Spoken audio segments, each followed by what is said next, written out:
Up for a Bolognese adventure? We're ditching the usual beef and pork and exploring the world of Lamb Bolognese. It's going to be a flavor fiesta, so grab a fork and join the party.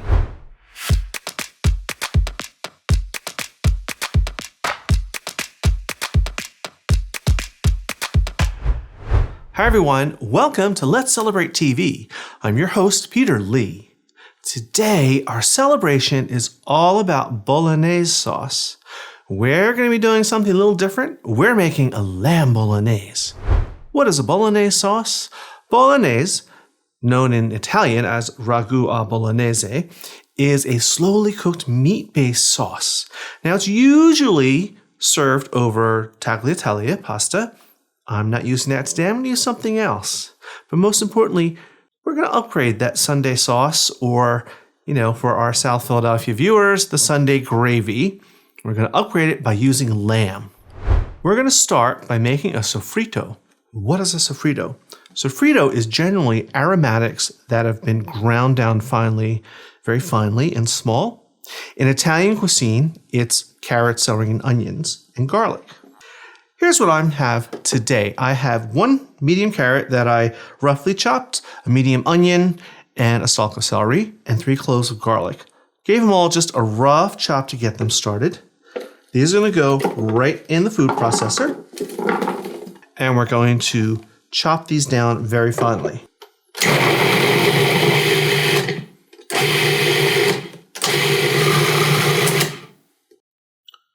That's all we need. Very easy, very small. I have a large Dutch oven here. I'm going to put it over medium-high heat. We're going to let it heat up, and I'm going to add a couple tablespoons of olive oil.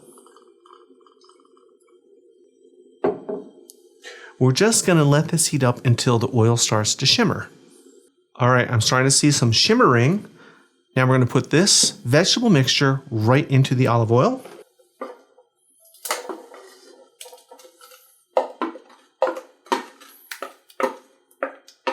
And we're going to hit it with a little bit of salt and pepper.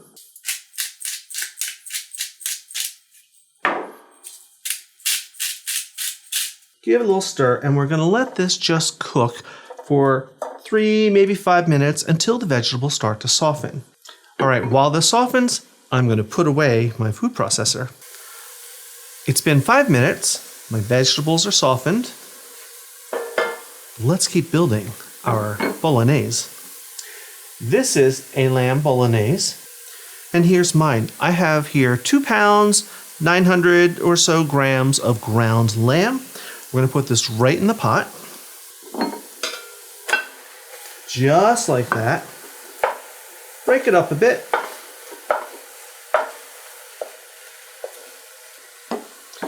And we're going to add some more salt and pepper.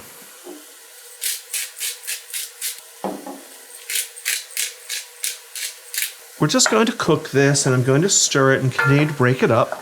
And we're just going to let it brown.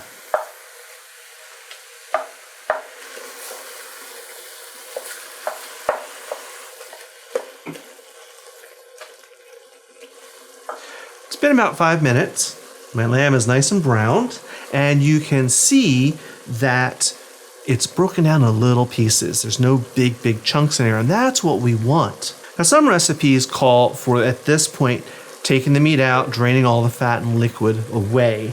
But I'm leaving it in. I've discovered in my testing that this little bit of extra fat just adds to the flavor of the sauce. It makes it more unctuous and wonderful. It's really only a couple of tablespoons at the most.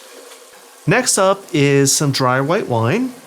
Here's mine. We need about 4 ounces or 120 mils. I'm using a Sauvignon Blanc today. You could use a dry red if you prefer, like a Cabernet Sauvignon.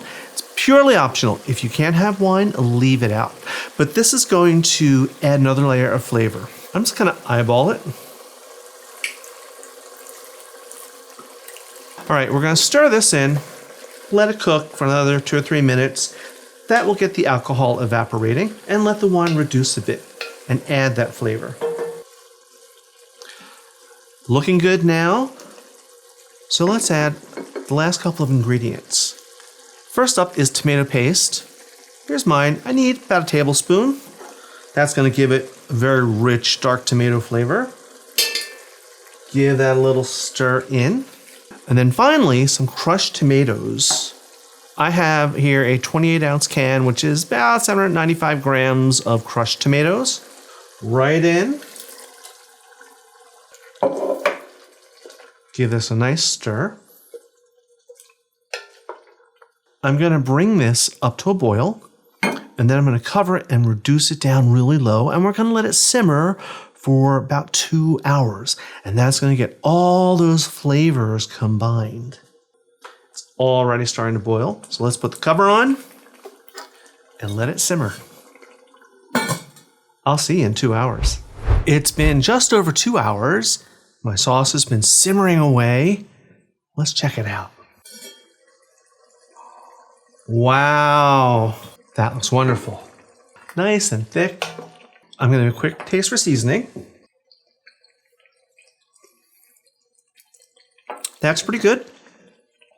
Maybe use a little more pepper. I'm not going to add any more salt because when I add the pasta that I have cooking behind me, when I add that to it, it's going to bring saltiness from the salty water it's cooking in. But we do have a couple more things to add before we serve this up. The first is heavy cream. I have 4 ounces, 120 mils of heavy cream. This is traditional in Italy to add dairy, cream, or milk to a bolognese sauce. Right in. Give it a good stir. It's going to add a layer of lusciousness. Finally, I have some chopped parsley. This is just 3 tablespoons of fresh parsley that I chopped up. And that's going to add a brightness. And I'm putting it at the end. If I did it at the beginning, it would have just disintegrated. All right, now let me check my pasta.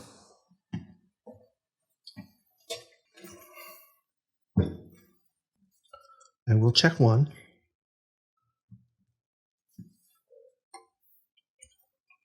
Yep, perfect. I'm using today a medium rigatoni. You could use whatever pasta you like. Now we're just going to drain this and put it right in the sauce. If the sauce was a little thicker than you would like it, you can use some of the pasta water. It will not only thin it out, but it won't make it watery because there's all that starch in there that will just add to the silkiness of the sauce. Right in.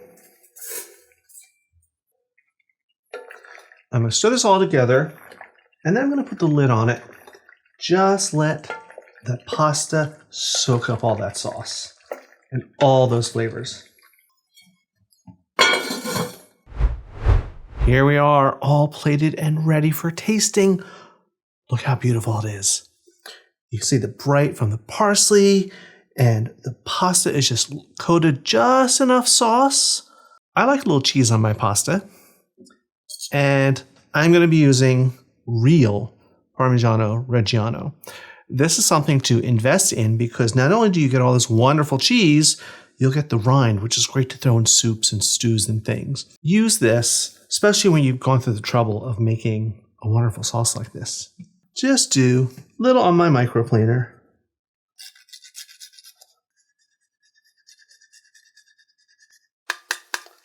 I'm going to dive right in.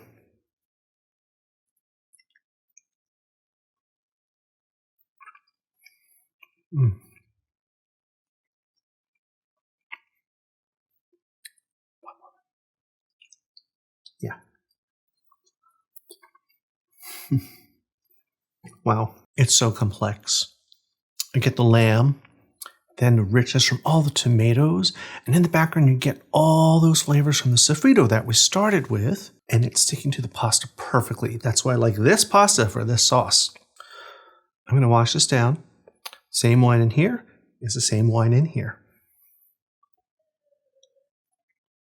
All right, if you like this episode and hopefully you've learned something, then do us a favor and sign up for our newsletter. While you're at it, hit that subscribe button, hit that like button, and hit that notification bell, and you'll never miss an episode. All right, I am going to serve this to my family for dinner tonight. While we're enjoying that, I want you to hang out and relax and watch some of these episodes over here. So until next time, cheers.